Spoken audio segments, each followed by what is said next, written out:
Bom dia a todos. Vou dar início a mais uma discussão de caso clínico. Pedro vai começar hoje. Então, pode começar aí, Pedro.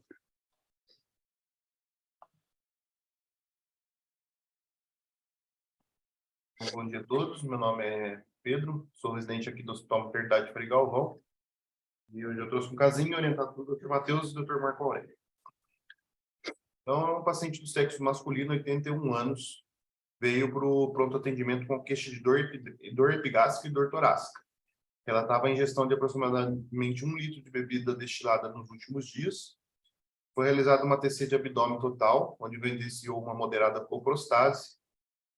O médico solicitou, então, a realização de um enema, o paciente evacuou, teve uma melhora da dor abdominal, porém a dor torácica se manteve, o paciente ficou internado para observação.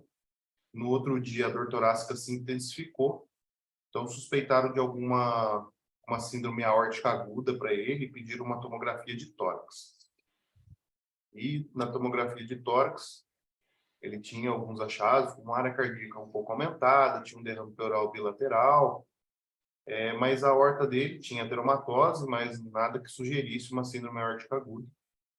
Mas ele tinha outros achados aí que justificavam o quadro de dor dele.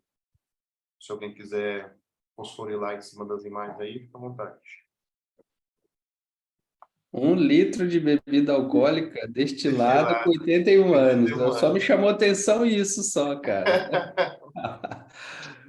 Porra! Cara, então vamos lá. Chamou atenção porque você quer fazer igual, né? Pois é, ó. Como é que consegue, né? 81 anos, pô.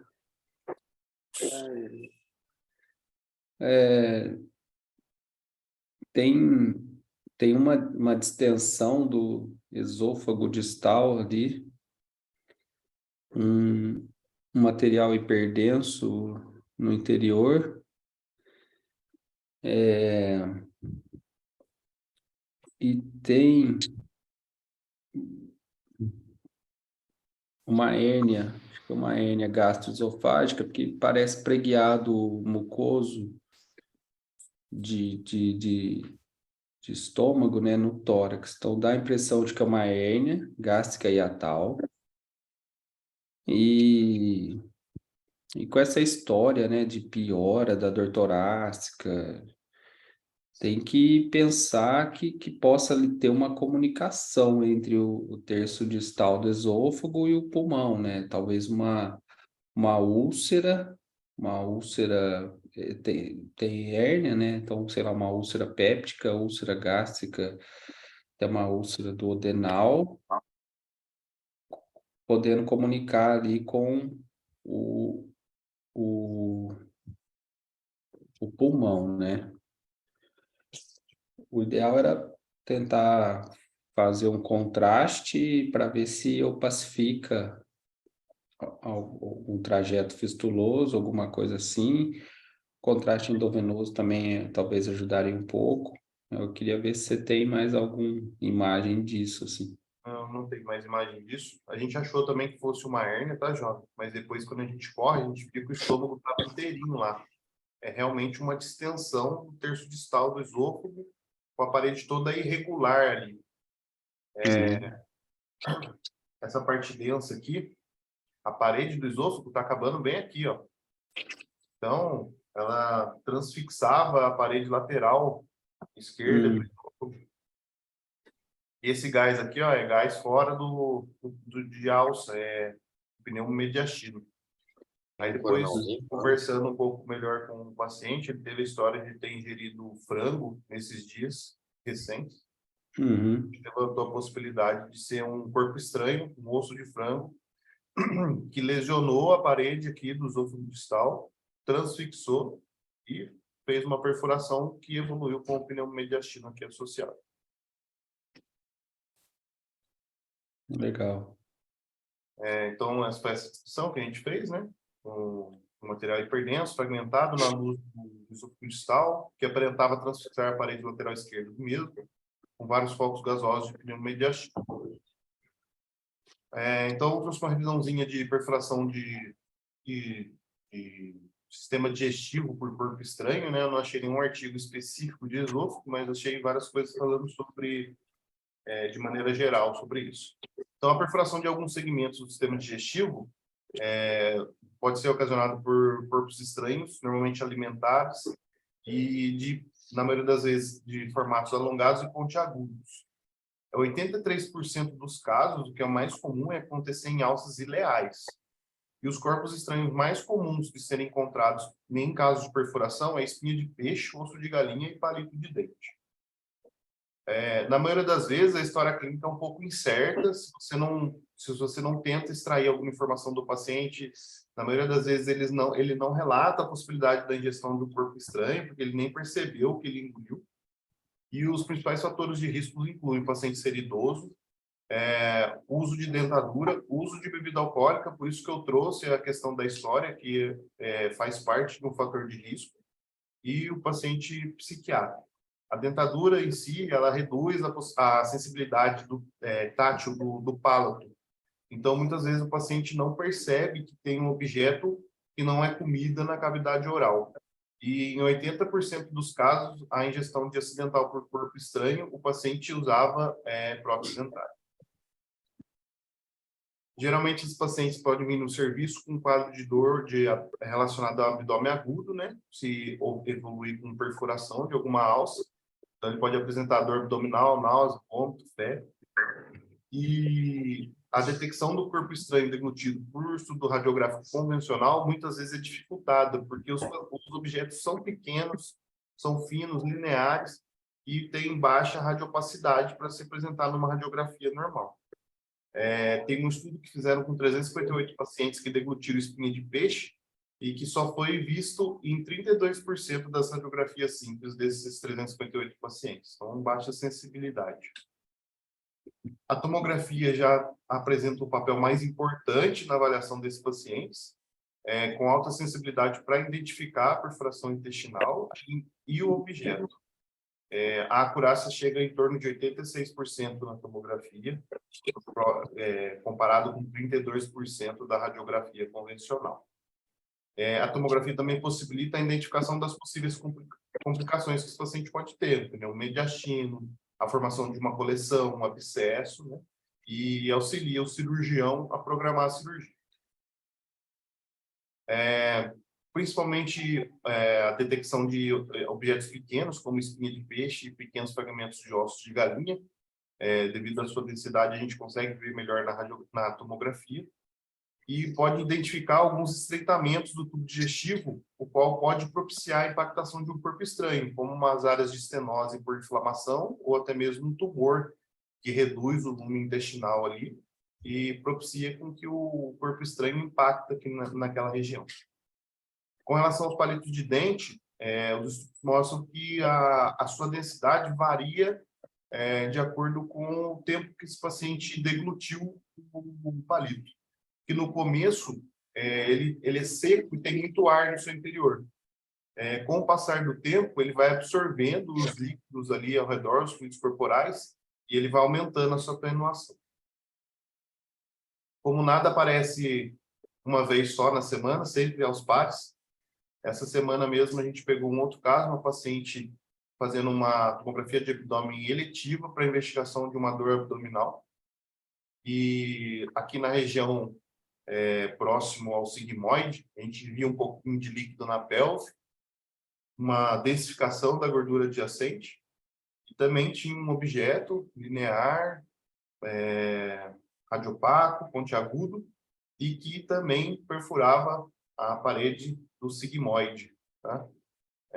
Essa paciente, inclusive, o pessoal da cirurgia estava tentando abordar ontem, iam tentar retirar esse material via endoscopia, com colono, e fazer isso em ambiente hospitalar para acompanhar caso ela sofresse alguma complicação ao retirar, que muitas vezes o objeto tampou na perfuração. Então, perfurou, mas está estável porque ele está tampando o buraquinho. Então, eles não saberiam como ia ser ao tirar esse objeto, e daí qualquer coisa iriam abordar cirurgicamente a paciente. Essas aqui foram as minhas referências. e agradecer aí a atenção de todos. Beleza. Belo caso aí. Perfuração esofágica por osso de galinha. Esse outro caso aí, inclusive no laudo, eu coloquei o seguinte, porque esse paciente não tinha pneumoperitônio. Eu via que essa estrutura parecia transfixar o sigmoide e a tuba uterina estava mais alta que o habitual. Então, o que aconteceu? A tuba foi lá em cima e tamponou. Então, essa impressão que eu tive no exame, eu fiz questão de colocar no laudo, que apesar de não ter pneumoperitônio, a possibilidade de transfixação com uma perfuração tamponada, usei esse termo, tinha que ser investigado e tal, e aí agora estamos esperando para ver o resultado. Acho que hoje ou amanhã vão abordar de alguma forma essa paciente. Legal. Isso do esôfago já fez a endoscopia? Esse do esôfago não foi feito endoscopia, acharam melhor encaminhar direto para a cirurgia torácica o paciente. Aí foi transferido para São José. Joia. Já dá para fazer um livro só de corpo estranho, né? Um artigo, né? Pelo menos. Uhum. Essa aulinha já está até pronta, né, Pedro? Tá? Show de bola. Show de bola. Lucas, vamos lá? Tá pro Lucas aqui. Vamos sim. Bom dia, pessoal. Bom dia.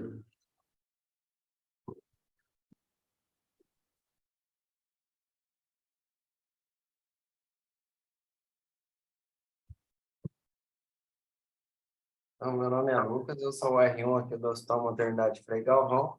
Hoje eu vou apresentar um caso orientado pelo Dr. Lucas. Bom dia. Então, se trata de um paciente do sexo masculino de 46 anos. O paciente relatava dor associada a hematoma no braço direito e dificuldade no movimento de flexão do cotovelo. Então, foi feito um ultrassom.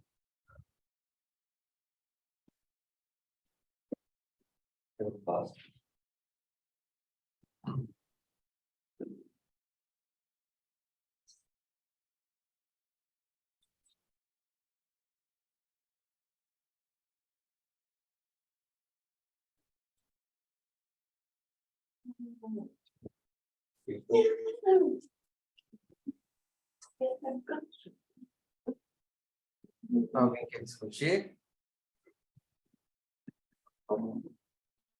Pode descrever, ô Lucas, você mesmo as imagens aí. Então, aqui foi feito o ultrassom do braço direito, na região que o paciente alegava dor, e o hematoma. Então, a gente consegue ver aqui um acúmulo de líquido na topografia do tendão distal do bíceps do paciente.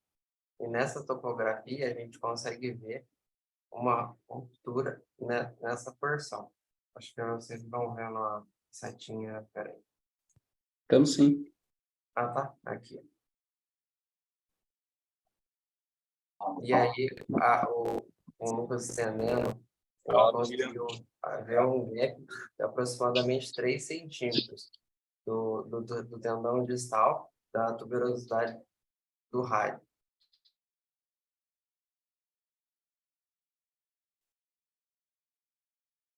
Então, é um caso de ruptura completa desse tendão do paciente.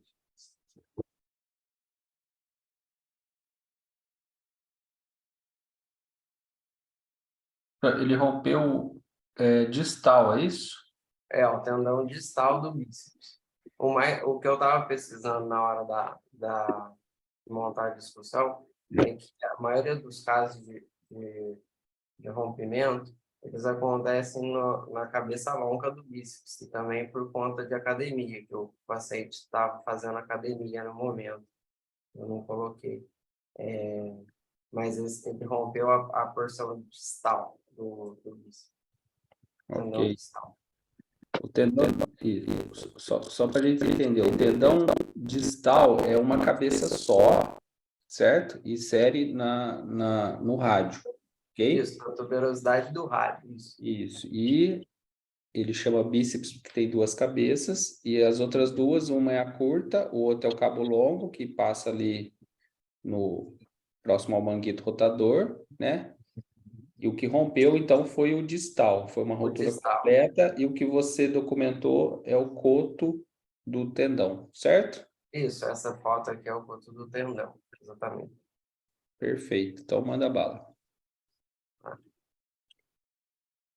Então, a rotura completa do tendão do bíceps braquial com gap de aproximadamente 3 centímetros, associada a espessamento e alteração da ecogenicidade, uma porção proximal remanescente e pequena quantidade de líquido adjacente.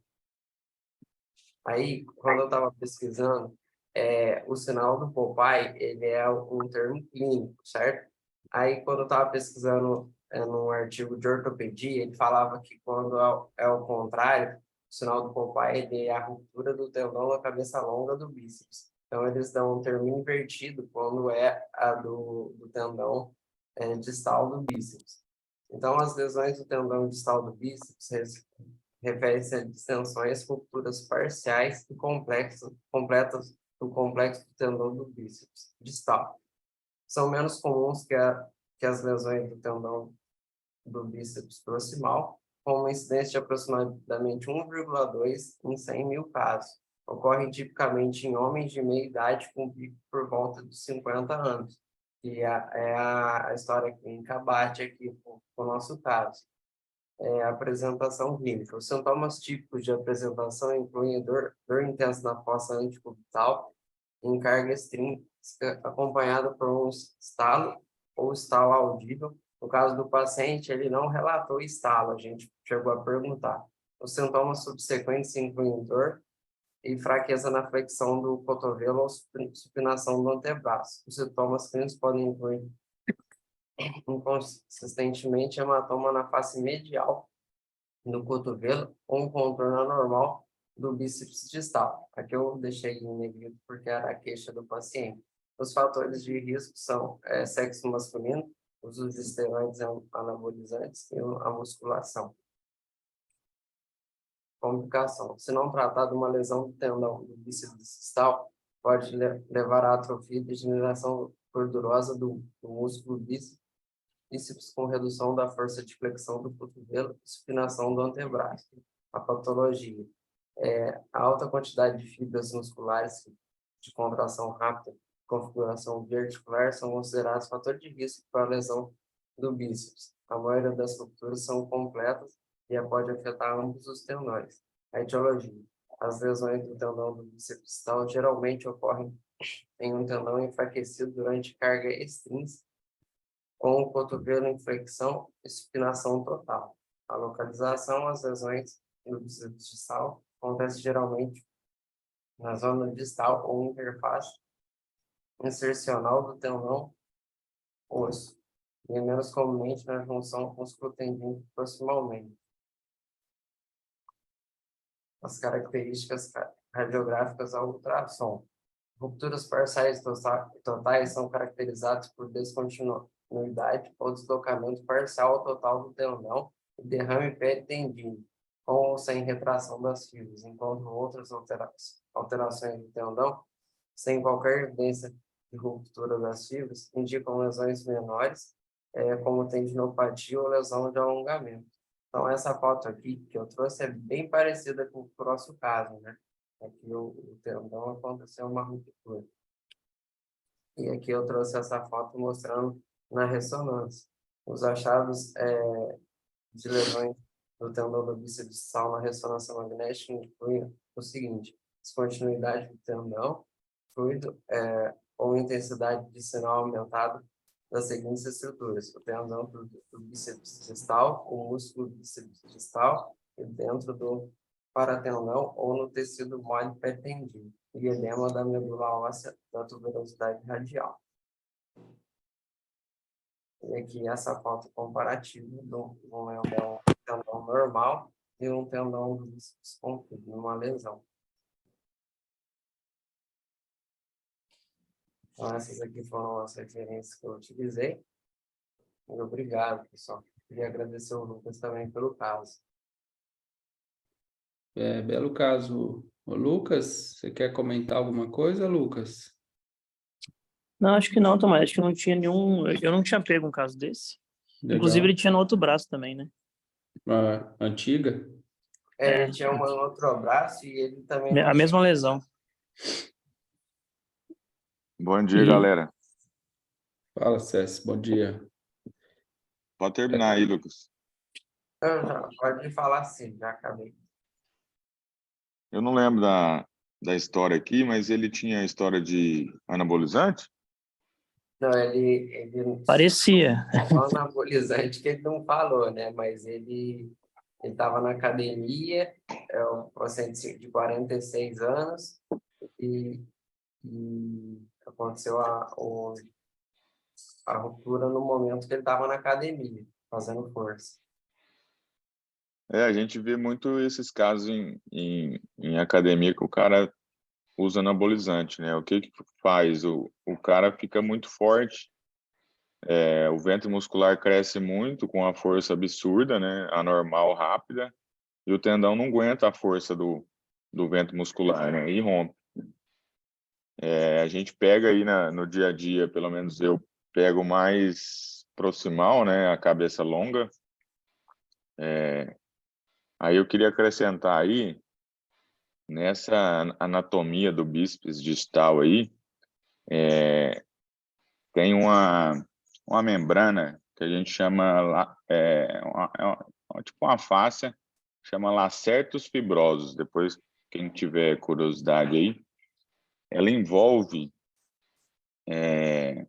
ali, ela não é bem extensa, né? Ela é bem larga, e aí ela envolve ali a transição miotendina e até quase lá, chega na tuberosidade do rádio. Então, às vezes, rompeu completo, só que ela não retrai tanto. E aí a gente fica com dúvida, porque não é tão fácil, tem hora, achar esse tendão ou a retração do tendão.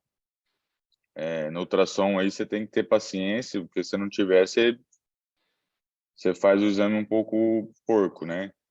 Então, não é tão facinho achar o tendão distal do bíceps. Ainda mais, pode ser que ele seja normal, né?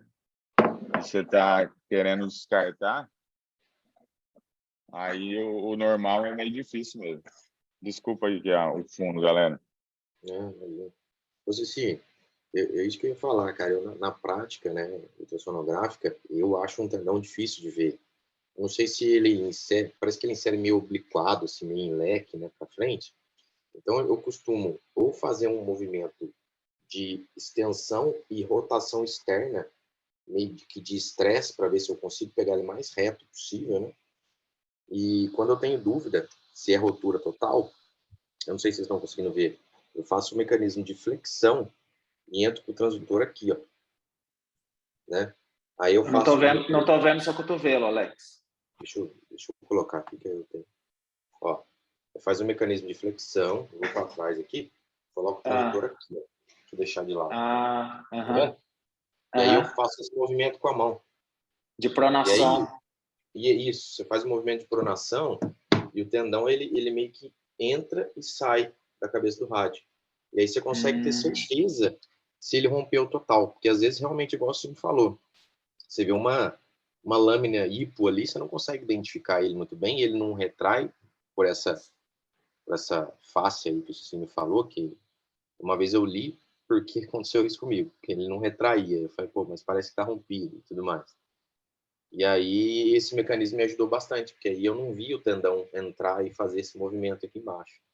Então eu acho interessante. Depois eu vou ver se hoje, lá a hora que eu chegar no ultrassom, eu faço em mim, filmo, eu mando lá no grupinho pra vocês darem uma olhada. Legal essa dica, cara. Eu já peguei umas 3 vezes isso. Das 3 vezes eu só consegui falar com certeza absoluta e uma vez só. As outras 2, cara, eu coloquei que tinha edema, coloquei que não deu para ver, não consegui, cara. Talvez seja a técnica errada. Esse negócio aí que você falou é muito legal, cara. Bom saber. O Alex, isso aí eles falam no curso, até é bem antigo essa técnica aí que o Alex falou. Eu uso pouco, porque a gente pega pouco e às vezes está muito retraído, eu nem uso. Mas é bem, depois que a gente lembra da anatomia, isso que o Alex falou, a hora que você gira, o rádio gira ali, e aí aparece ou não a inserção, né? A Você gira cabeça com do rádio faz velocidade. assim, né? Isso, é Isso, como se fosse a inserção em bico de pássaro mesmo. O bico de pássaro Legal. aparece, vê o tendão, quando você volta ele some. Então, se não Isso, tiver muito ali, bom. putz, rompeu mesmo, né? É tipo o mecanismo para você ver o supraespinhal, né? Isso, a ideia é essa, fazer O movimento supraespinhal, não aparecer. quando o supraespinhal sai do acrômio, né? De baixo do acrômio. Isso. Boa, muito bom. Show, legal. Tchau, Alan. Vamos lá, Alan.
Estou conseguindo ver meu slide? Sim, Beleza. Bom dia a todos, meu nome é Alan, sou residente aqui do Hospital Maternidade Frei Galvão, apresentar um cabo orientado pelo Dr. Matheus, pelo Dr. Pedro. O nosso caso é um paciente do sexo masculino de 48 anos, paciente com quadro de hematúria, hemoptise associada a uma febre não ferida e refere a 2 episódios distintos. Foi solicitada uma tomografia de tórax. A gente tem os cortes axiais. Janela de pulmão.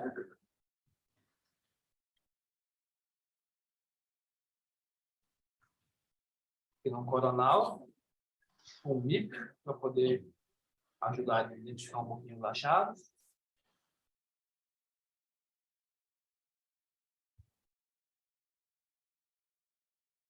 E um MIP no axial. Enfim, eu volte alguma imagem. eu quero que você volte a história, por favor. Volta lá a história, deixa eu ver.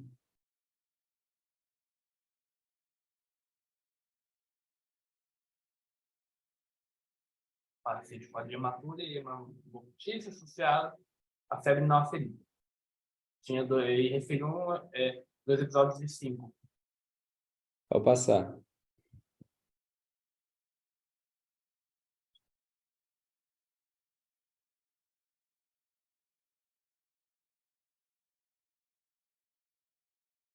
Pode passar.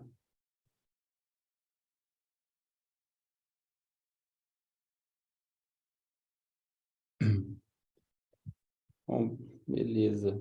Alguém quer comentar as imagens aí?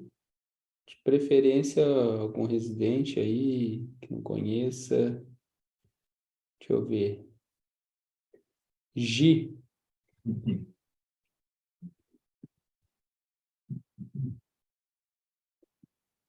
Gi não, acho que não tá. Tá só. Não tá de corpo presente. Oi, Tomás, estou aqui sim. Hoje, você quer Eu tô, comentar? eu tô só pensando para não falar nenhuma besteira. Certo. Eu tô tentando entender o sintoma com a imagem que ele mostrou, essa associação, sabe? É bem provável que o sintoma não ajude tanto.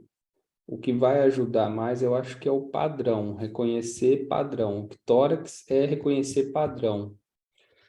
Você reconhece algum padrão aí nesse tórax?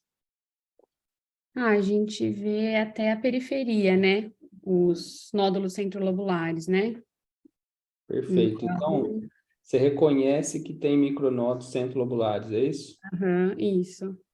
Então, eu concordo com a Gi, eu acho que é isso. Eu acho que o que dá para reconhecer aí que é um padrão micronodular. E aí, dentro do padrão micronodular, a gente vai buscar as causas aí, tentar por clínica, etc. É isso, Alan? Isso, exatamente. Dentro do padrão micronodular, O Alex, Alan, isso, o alguém... Alan, você chegou é que eu perdi aqui a conexão, você chegou a colocar algum zoom para ver se esses nódulos têm uma distribuição randômica ou se eles são só centrolobulares mesmo, de fato? Não coloquei o zoom, coloquei um MIP para poder ajudar um pouquinho a enxergar essa diferença. Eu não fiz um zoom na imagem. O MIP vai ver que tem micronódulos, ponto. Agora, a distribuição, se é randômica, se tem pele linfática ou não, aí muda um pouquinho. Então, só para dar uma informação a mais, esses micronódulos eram de distribuição randômica. Então, tinha centro lobular, tinha pele linfático, predominava centro lobular, mas era randômico no geral. Uhum. E ele tinha febre? Eu não lembro, tinha febre, Alan? Tinha febre. Febre, hemoptise hematúria, né? Era hematúria macroscópica? Não vinha na história falando essa parte se era macroscópica hematúria. Bom, vamos lá. Diante, então, do reconhecimento do padrão, qual que as possibilidades que a gente deve aventar aí? Se alguém mais quiser falar. Alex, você sabe o caso, Alex? Não sei não. Você chutaria o que aí como diferencial? Eu começaria... É tabagista? Não reparei. Não. Não sei. Não tinha. Tabagista, tabagista. Tabagista. Cara, a primeira coisa que a gente tem que avaliar aí é que no macro é uma doença de pequenas vias aéreas, né? Então, a gente tem que estreitar o diagnóstico para doença de pequenas vias aéreas, bronquiolite, enfim. Parece ter um pouco de aprisionamento aéreo também, né? Não tem discreto, mas tem aí Não foi feito expiratório. Aqui não foi feito expiratório, então não tem como mentir.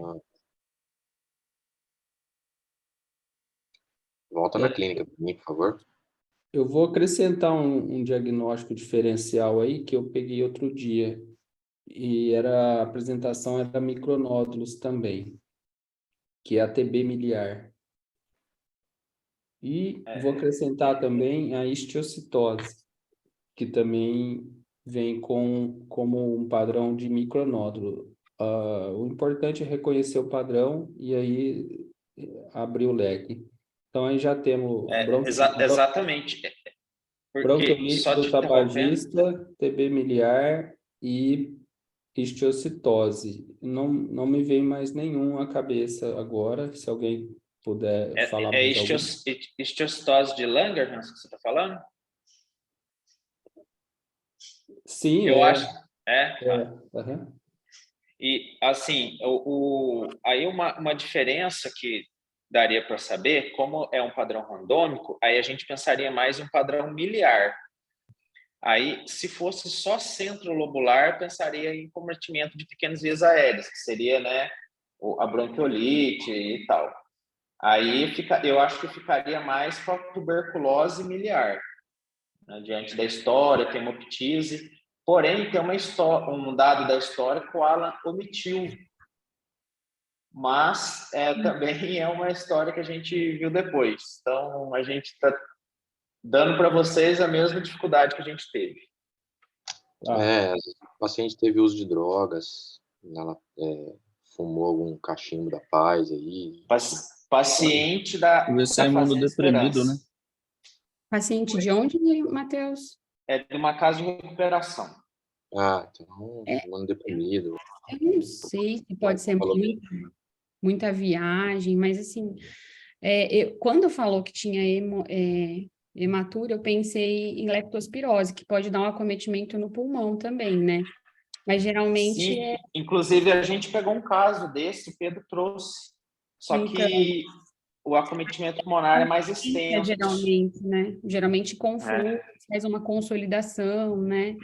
Isso. Mas pode dar esses dois sintomas associados e febre, né? Isso daí também teria Verdade. perícia.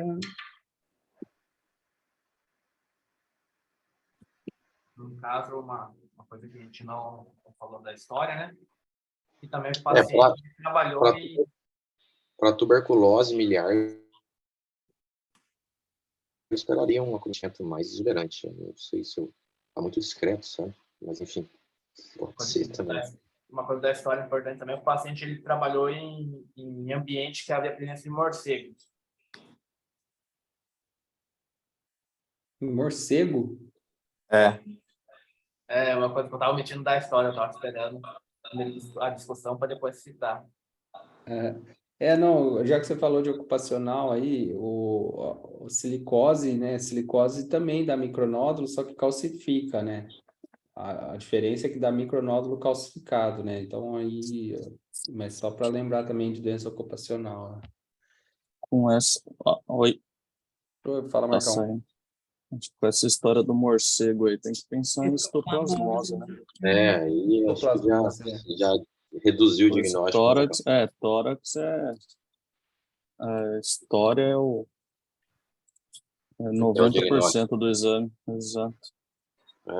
Pneumonia das cavernas, histoplasmose. eu acho que eu pensei histoplasmose. Por isso que eu te perguntei, Tomás.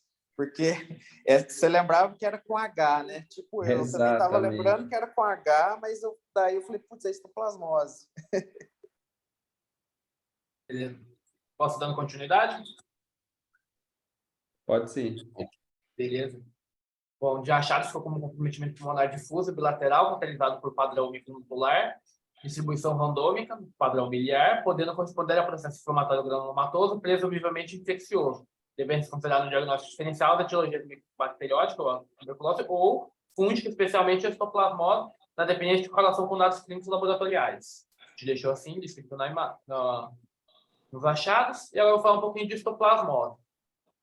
Ok? Foi a nossa principal hipótese diagnóstica.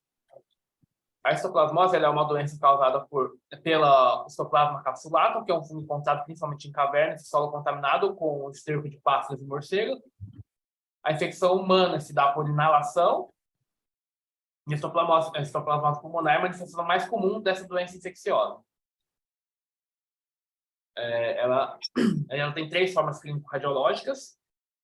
Seria a histoplasmose primária, a histoplasmose crônica e a disseminada. A histoplasmose aguda, ela é assintomática em 90% dos casos. Sintomas mais comuns são febre, cefaleia, calafrios e tosse. E na maioria dos casos, a radiografia de tórax é normal.